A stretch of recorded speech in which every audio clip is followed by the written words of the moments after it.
नमस्कार लोरास किचन को बहुत बहुत स्वागत। आज आम कम समय रे गोटे साइड आइटम बनैबा स्वाद पूरा गाँ पुरी। तो चलतु डेरी नक वीडियो स्टार्ट करवा। ये देखु मु नहीं जाइए 2 बिडार अच्छी एटा धनिया पत्र जहाँ को मु भल भाव तार चेर को काटी नहीं आ धोइबापी एवं पानी रखीदे।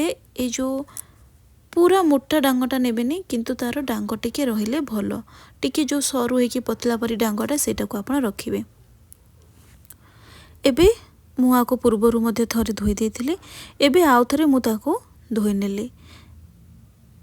बस धनिया पत्र आमर रेडी ही गला। अछि आमर 5 चम्मच चीनी, 2टी आंबुल अछि आओ कंचा लंका। इतकी सामग्री हमको दरकार। एबे मु पत्र को सब काटी नेछि। तापर से आमे चीनी आउ से आंबुल को देदेबा। आंबुलटा को मु टिके पानी रे भिजे की रखी देथिले आधा घंटा पई ताकि से टिके सॉफ्ट हो जिवो। किंतु एटी खट्टाटा देबे और टिके अधिक परिमाण रे देबे। जदि खट्टाटा रो क्वांटिटी कमी जिवो ताले सेटा पत्र रो टेस्ट लागिवो। तेनु खट्टा एठी मैंडेटरी।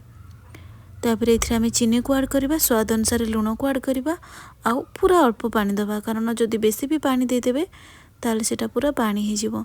तो एबे देखंतु ताको मु चिकन करिकी बाटी नहीं आसिली। आको आपण पखाळ भात, गरम भात जोथरे भी खांतु बढ़िया लागिवो। आको फ्रिज रे स्टोर करिकी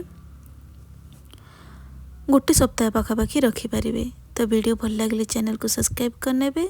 जय जगन्नाथ।